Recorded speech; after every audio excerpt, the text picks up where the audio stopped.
Hi folks, welcome to the nerdy end of the YouTube gun community.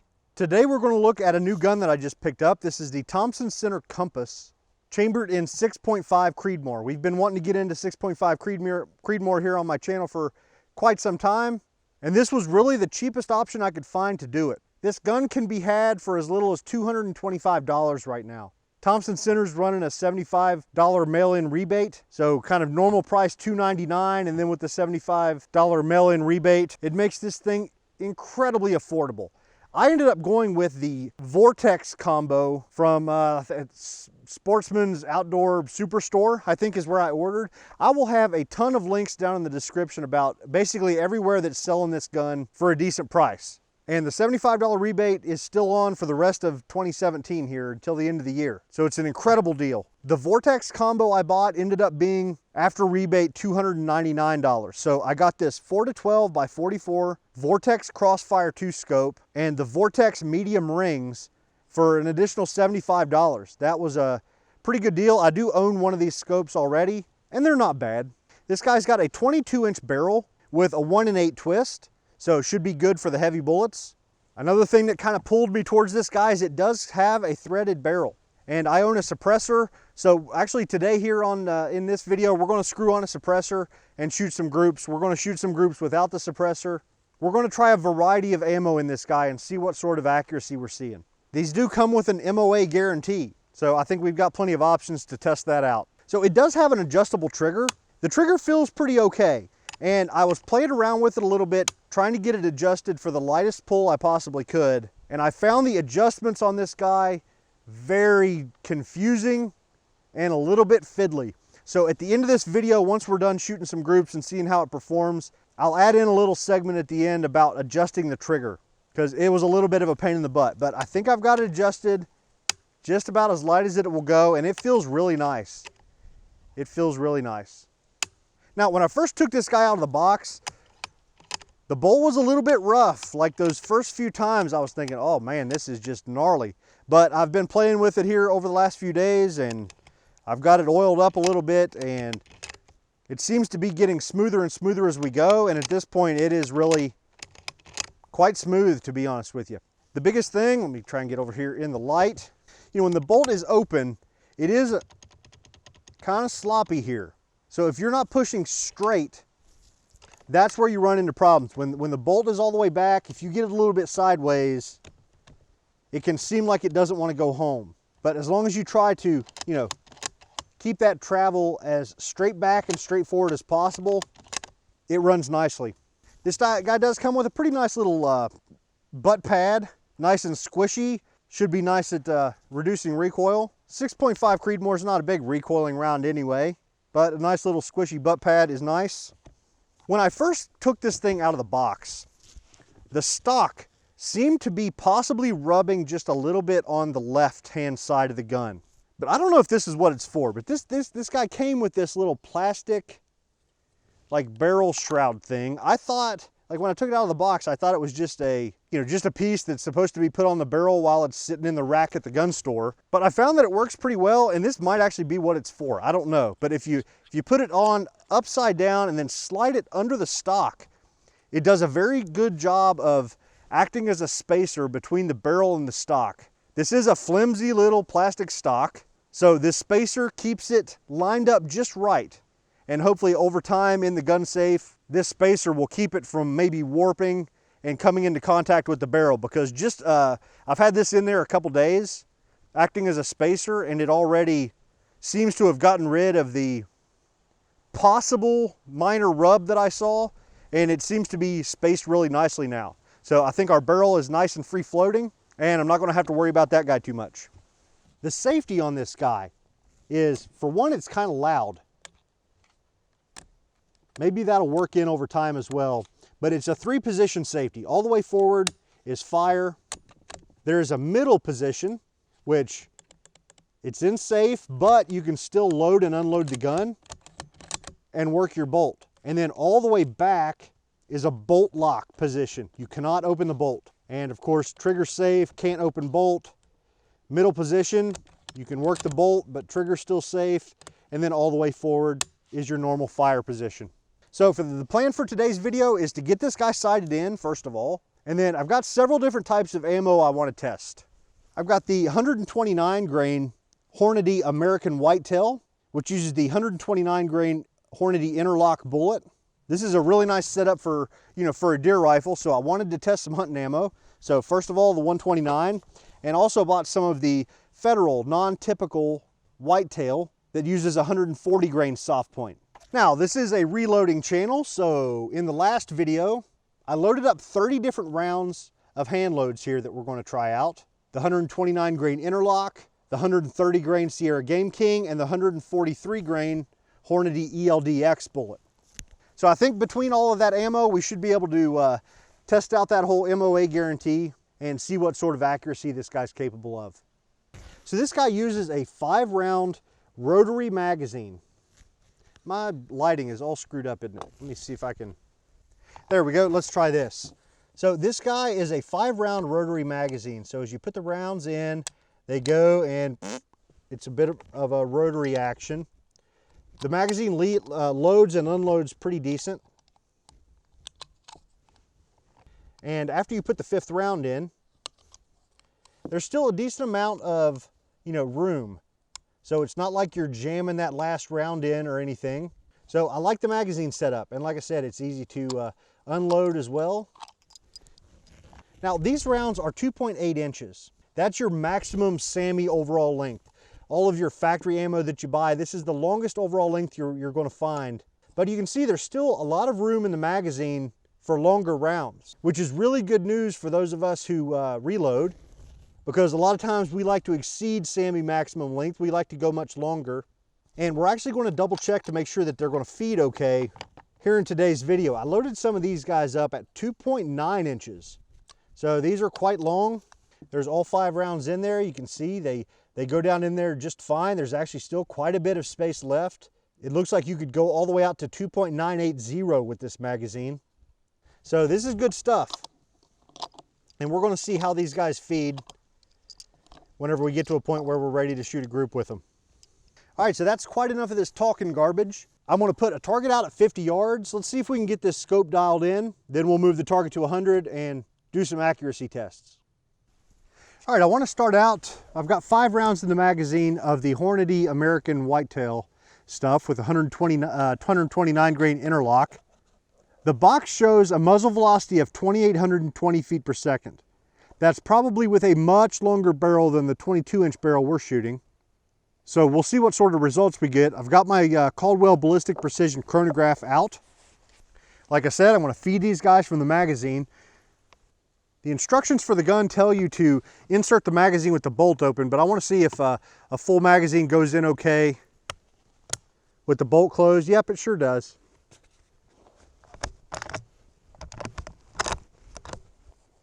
Let's get this guy on paper. The target is at 50 yards. I've got a 3-inch grid set up. I want to shoot at the top center dot.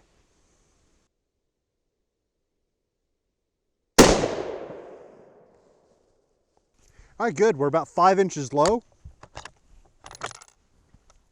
The brass looks outstanding. Nothing weird going on here. All right, so 5 inches is about 10 MOA at 50 yards. So let's go up 8 MOA. We want to be a little bit low, I believe, because I want to zero the gun at 100 yards.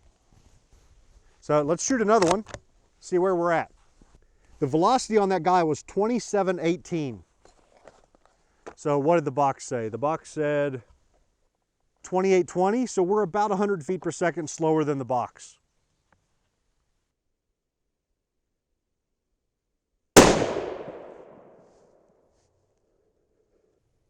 All right, beautiful. So that shot was still just a touch right. So let's come left. Yeah, let's come left 1 MOA. And let's go ahead and move the target to 100 yards. Throw this guy on safe. I need to eject the previous round first. Actually, I'll leave the bolt open. And I've got a chamber chiller here that blows a little bit of air through the chamber and the barrel. I want to try to keep this guy cool as we shoot here today. You know, the barrel profile on these guys, I wouldn't call it exceptionally thin, but it's certainly not thick at all. So a little help to keep it cool Won't be a bad thing. All right, so the velocity on that second shot was 27.52. So that's 70 feet per second below what the box said. So that's pretty reasonable. I figure their numbers are probably from a 26-inch barrel. All right, our target is now at 100 yards. We've got 3 shots left in the magazine. So let's go ahead and do a quick 3-shot group at the top dot and continue getting our scope just the way we want it.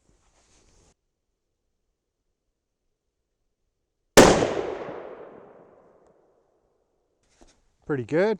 Tell you one thing, some of my previous ejections, I was doing it slow, trying not to lose the brass, but let's see what a full power ejection, you know, we're in the woods hunting, we're looking for a quick follow-up shot. Let's try to work the bolt full speed here.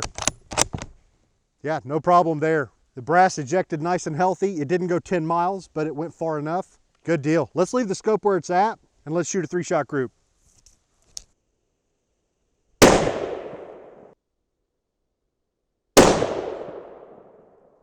That second shot that went a couple inches low, it didn't feel like a good shot, but it didn't feel like a pull that hard. You know what I'm saying? So here's 2 more shots in the magazine. Let's go ahead and make this a 5-shot group.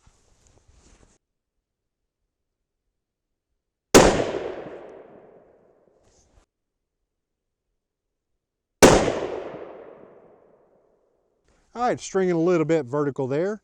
Barrel's getting warmed up a touch. So let's give it a couple minutes to cool off. All right, so I'll put the suppressor on and I want to shoot a 3-shot group with the same ammunition through the suppressor and see what sort of change we see. I'll tell you what, let's go ahead and come up on the scope 2 more minutes. Yeah, that looks good. Let's see what it does. I'm going to shoot at the left-hand dot.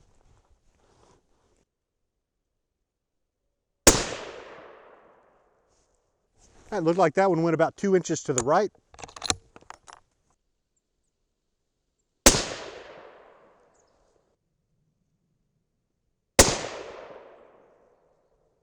Yeah, that wasn't terrible. A little bit of a shift to the right, but nothing crazy. So we did seem to pick up some velocity there. Those last 3 shots, 2 of them were in the 2790s. And if we look at kind of our rolling average, the first 3 shots averaged 2735, the second 5 shots averaged 2744, and then the last 3 were 2785.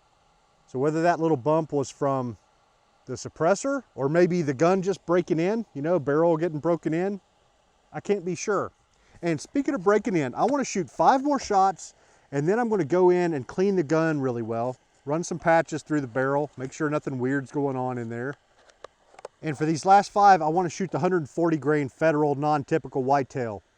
So I'm going to give this guy just a couple more minutes to cool down a little bit. It's really not getting that hot. I think that the chamber chiller is doing its job. This is the larger of the chamber chillers and it really moves some serious air. So it's keeping things reasonably cool. Okay, suppressor off. Shooting at the right-hand dot with the 140s. Let's see how they do.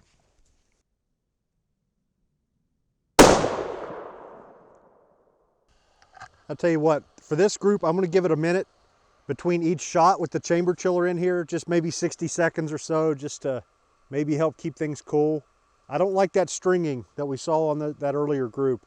I don't know if it's heat related, but if it is, an extra minute of wait time between shots is worth trying.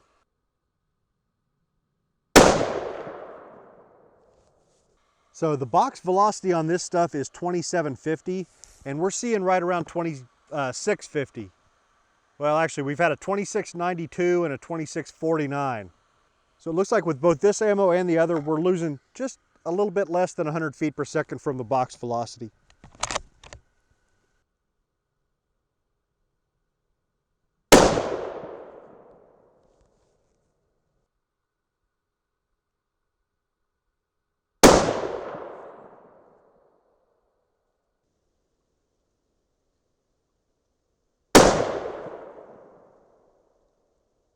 All right, so that group wasn't terrible.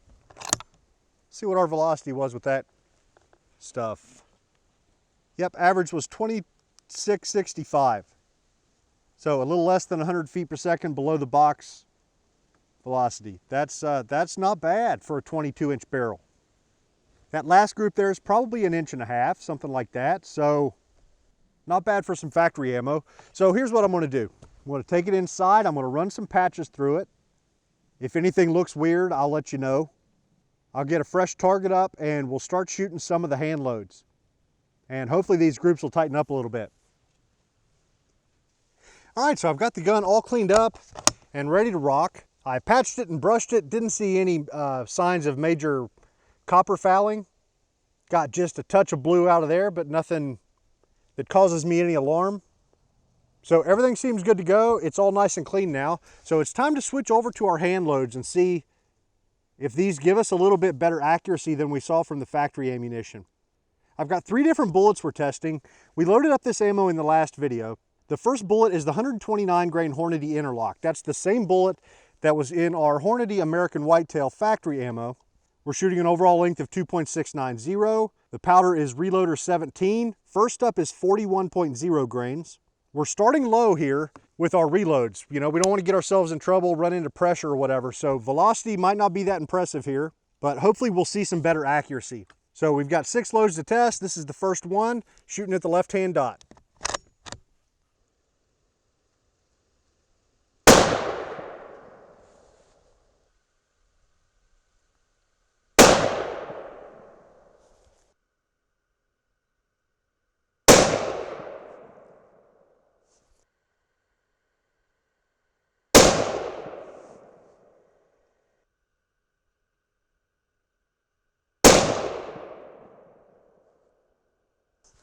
All right, that's a very good start. Like I said, we're starting pretty low, so our velocity was down to 2662, which not bad, but it was much more consistent. You can see that 7.4 feet per second standard deviation. And those are 1-inch dots we're shooting at, so that group is not that much bigger, maybe just a smidgen over an inch. So that's great performance out of an affordable bullet. The 129 grain Interlock is pretty darn affordable. So moving on to the 130 grain Sierra Game King. We're going to shoot the exact same load as the last bullet, 41.0 grains of Reloader 17. The overall length on these guys is 2.670. The hollow point on these guys is a very blunt nose. So this first one here, is my camera too dark? I need to lighten up my camera, don't I? Stand by. There we go. Now you can actually see. So they've got that very blunt tip. So I want to make sure that they chamber okay. Yeah, no problem at all. And the one that I cycled through, don't see any huge scrapes or anything on the brass or the bullet, so feeding pretty well. But let's find out if they'll group.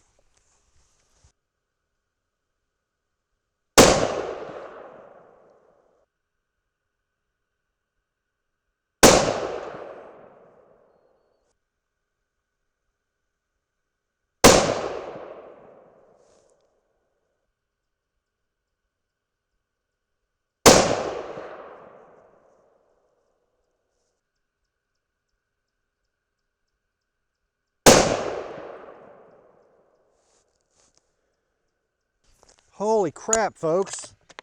I didn't bring out a spotting scope. All I got is this 12 power scope. Are there any out of that group? Holy crap. I'll tell you what, let's go ahead and move our scope. Let's go down 1.5 minutes and we'll go right 0.5 minutes. Man, that is an incredible performance for a freaking $225 gun and a scope and rings that cost 75 extra bucks. Really good stuff. Velocity 2673, another single digit standard deviation there with a 9.0. So really happy about the early signs here with Reloader 17. I gotta be honest with you, back when we were shooting the factory ammo, I was getting a little bit worried. All right, so our next contender here is the 143 grain Hornady ELDX. And this guy, we're shooting with 40.5 grains of H4350. And with this bullet, I'm gonna shoot 2 different overall lengths. First up is gonna be 2.8 inches, which is our standard, overall length straight out of the manual. Like I had mentioned earlier, this is the SAMI maximum overall length for this cartridge. So I wanna see how it does at 2.8, and then the next group we shoot with this bullet, I wanna shoot it at 2.9 and make sure that we're gonna get proper feeding with the longer rounds I was talking about in our magazine. All right, let's do it.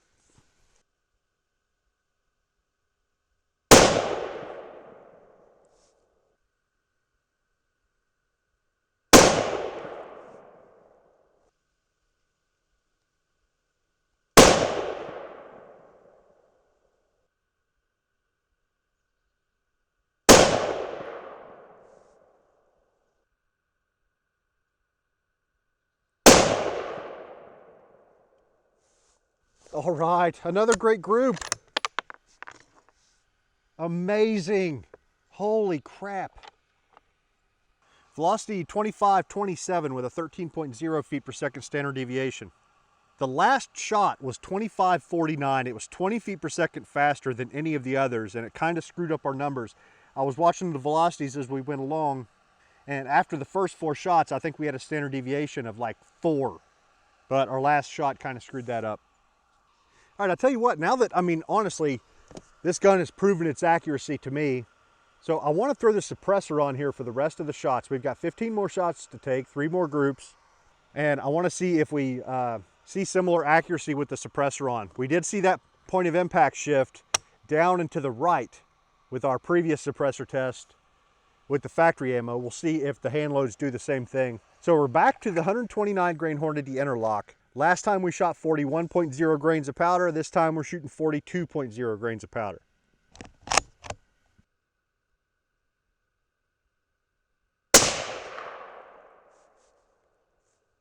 Yep, same deal. It shifted low and to the right. So I'm going to come left 2 MOA, and I'm going to come up 2.5 MOA. Yep, so this guy will be a 4-shot group.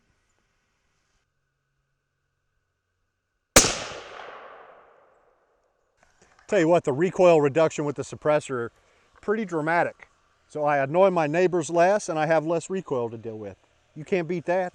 Brass is still looking good with the hotter charge. The velocity's up to about 2730 from 2662 on the previous group with this bullet.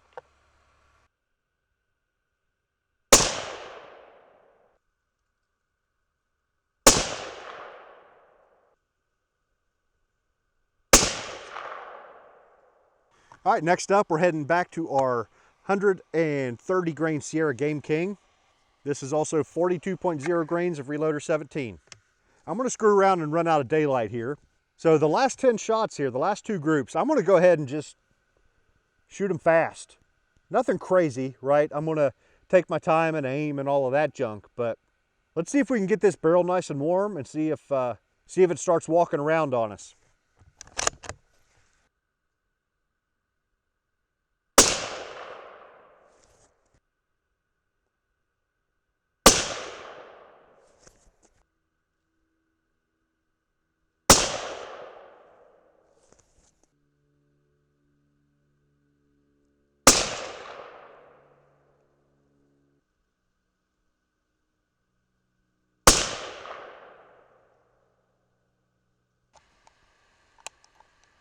All right, for our last group, we're back to the 143 grain Hornady ELDX.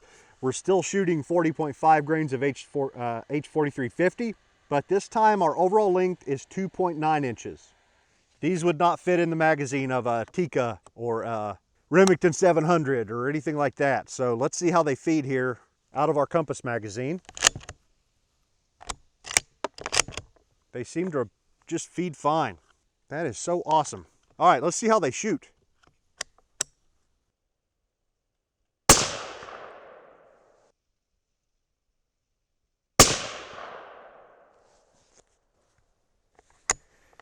Yeah, the gun's definitely warm now. I'm starting to get some mirage off the suppressor.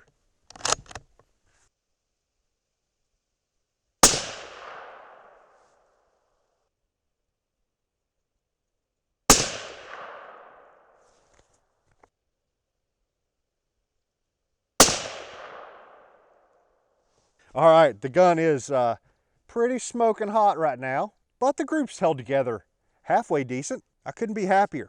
So let's run inside of the reloading bench and talk all this out. So this is like a reloading recruitment video. If you landed here looking for gun info and our results don't make you want to start reloading, I don't know what to tell you, brother, because factory ammo was just kind of pretty disappointing. At this point, man, I was a little disappointed. The 2 5-shot groups we shot, 1.91 inches and 1.43 inches, were not impressive. So we're not going to talk that much more about this. But we seem to be 80 or 90 feet per second below advertised velocity, and I considered that pretty good. I thought it might be worse than that. All of our hand loads shot well. And these were just loads, you know, pulled out of our butt. what's this gun going to be capable of once we really start narrowing down the bullets it really likes and the powder it really likes, and then finding just the right charge weight. My expectations are sky high. So our worst group was the first one after cleaning, 1.27 inches. I don't know if that had anything to do with it. The clean bore had anything to do with it. But 1.27.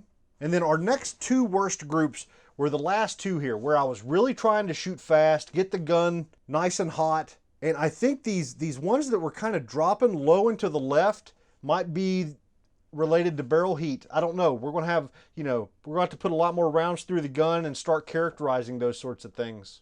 But once we fouled the gun, and these two groups where I was really taking my time and a little bit of chamber chiller time between each shot, 0.736 and 0.878, that's excellent stuff. That is really good stuff. So our gun's broken in, and I cannot wait to start playing around with other stuff.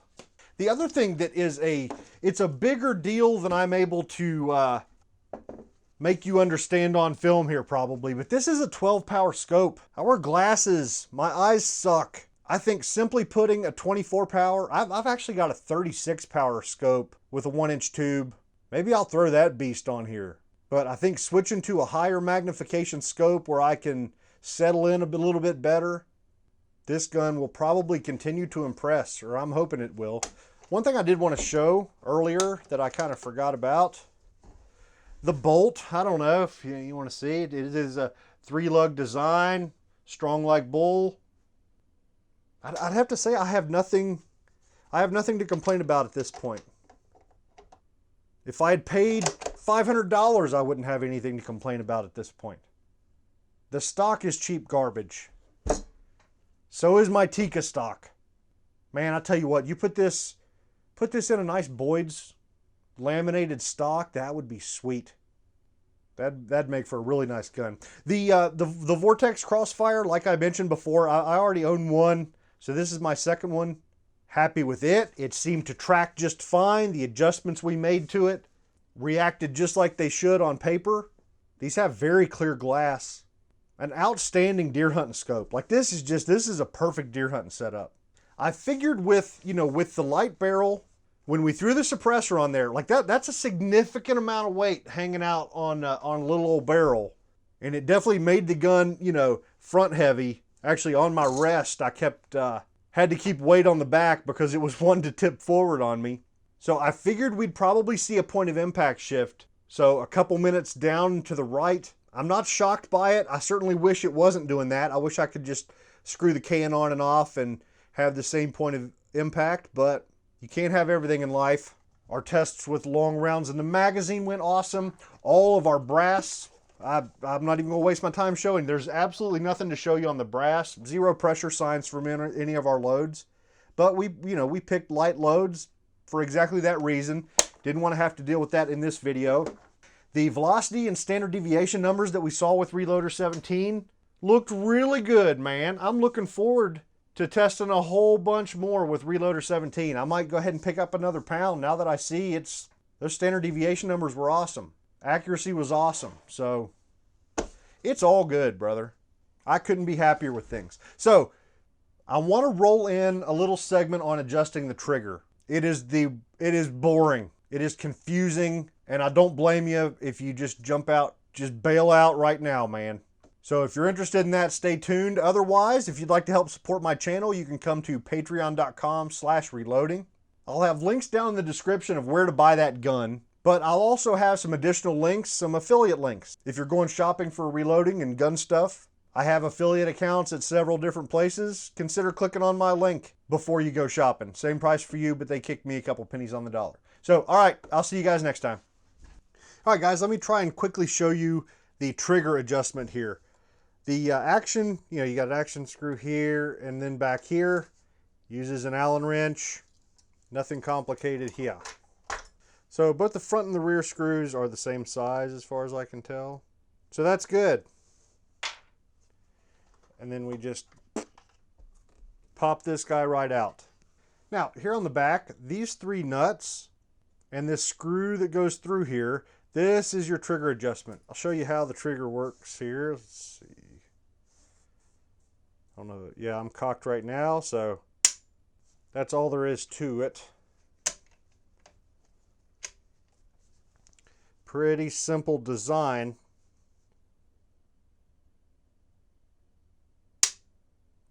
Now, so I just set off the trigger, and you'll see, let me zoom in all the way here. The way I've got it set right now, there is 0 additional travel. The trigger will not move a bit. Now this trigger travel, or over travel, I think the manual calls it, the trigger over travel is one of the settings. So you have to set the trigger over travel before you set the trigger weight. And the less over travel you have, the lighter you can set the trigger. Just keep that in mind for a minute. So these are 1/4-inch nuts, and I found a couple 1/4-inch wrenches. This guy is a little bit thinner than this guy, but honestly, neither one is thin enough, because the top nut is what adjusts the spring tension. The nut right below that guy is nothing more than a lock nut for this one. It's a jam nut. The bottom nut is also a lock nut that just locks up against the bottom here. So you've got the top guy is actually an adjustment. Let me see if I can break this guy loose real quick. Okay, we screw it that way, and you can see the spring. We're adding tension to that spring. So that's kind of step one, is to get the nuts free and moving around. And when you first take these off, there's going to be a bit of goop on them that they use to lock them in place. So you'll have to chip away the goop and then basically get this guy up and out of the way a little bit, and then try to break the other two free. Okay, there went that guy. So now, if it'll spin for me. There we go. So now that guy is spinning free and out of the way.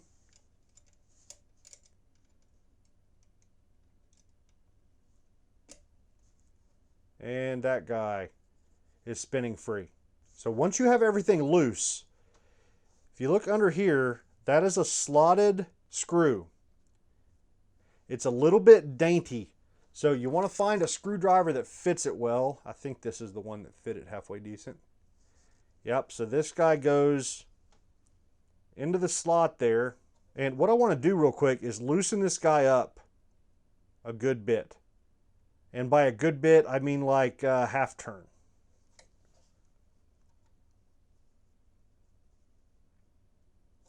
There we go. So it's out about a half turn. What you'll see now is that there's a whole bunch of over travel on our trigger.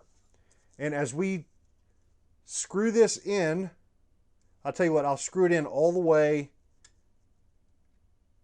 until it stops. So I've bottomed this out. It's not bottomed out on anything. It's actually bottomed out up here, I believe. The trigger will not move at all. So if we try to cock it right now, or actually I probably should have done that to take tension off of it. So the bolt is up right now. So now I can probably screw this in a little bit farther.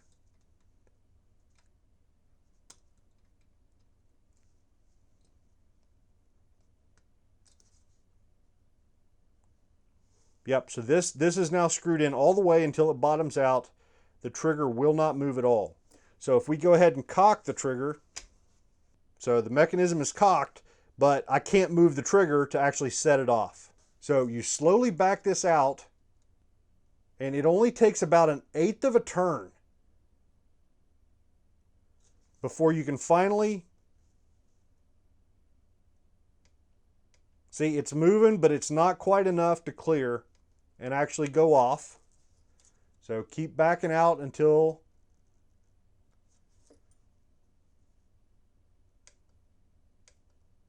almost.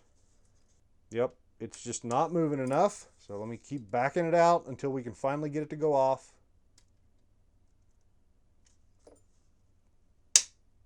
There it is. So now it will move enough to clear and actually set the trigger off. Now the problem is if you don't back that out enough to where this will reliably clear and set off the trigger, you're going to end up in the woods or something and your gun won't go off. So if your primary use for this gun is hunting, I would set it to where after the trigger goes off, there's a little bit of movement. Like right now, there's really no movement. So I know that I'm barely backed out enough to actually let the mechanism work. If I was going to hunt with this trigger, I would go an additional, I mean, we're talking like a 64th of a turn here. Let's see what that looks like.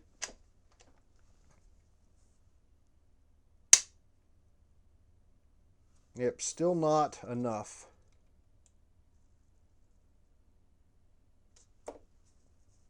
There we go. I don't know if I'll be able to actually get you a view of it. But we've got a little bit of movement beyond what is absolutely necessary. So for absolute reliability, you definitely want to do that. I would hate to get out in the woods and not have enough travel to get my trigger to go off. So, but for my case, I'm going to tighten it up just a little bit more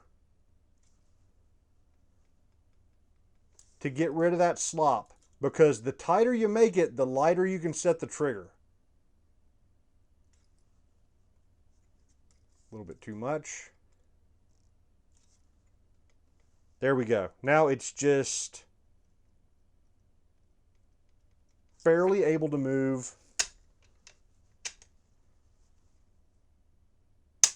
after the trigger goes off. Good deal. So now that screw is good, we can kind of tighten this guy down. This is the other problem, is as you tighten it down, it's probably going to move again on you. You got to try and hold the screw while you tighten down the lock nut.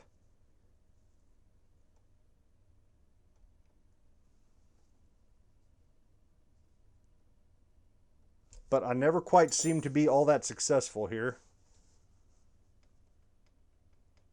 Yeah, see, that's a little bit sloppier than I wanted it, but that's okay. I'm going to leave it just like that. And then at that point, let's get the lock nut out of the way up there, and loosening this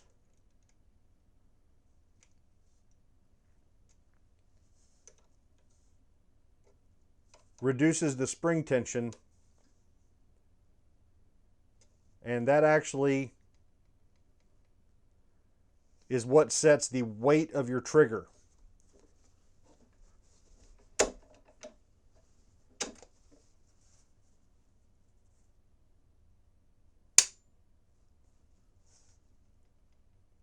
Yeah, that's not bad at all. So that's what I'm going to do, is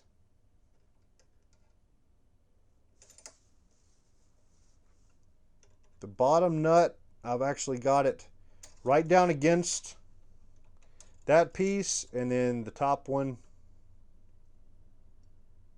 is down on it. So good. All three nuts are tight.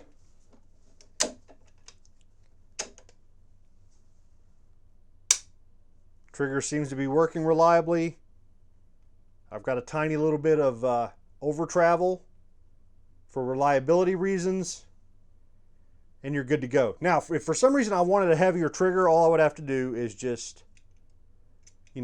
take the top nut up a little bit and then bring the bottom nut or the middle nut up to lock against it, and that would make the trigger a little bit heavier. I played around with it earlier, and honestly, it doesn't really make all that much difference. The whole adjustment range available to you here is a pretty subtle amount of difference. I don't have a trigger weight scale to test it, and actually give you real numbers, but it doesn't seem to do a whole lot. Now, the instructions tell you, once you have it where you want it, to use some nail polish to lock things in place, or to make it so that you can see if something's moved. So I'm going to go with a red. This is just one of my normal reds for daily wear. I picked it because it's fast dry. It's supposed to dry in 60 seconds. So let's just drop a big glob on here. Oh, that's a big glob. Good grief. Where's a Q-tip? Yeah, try and get it out of the spring. I really shouldn't have got it in the spring like that. I'm not a very smart man. Yep, good enough. So there's the trigger set. I hope that was as confusing for you as it was for me. To be honest, what you got to do is just get your gun, pull it apart, and play with it. Because I had to read through the instructions about 5 times before I could follow what they were trying to say. Good luck to you.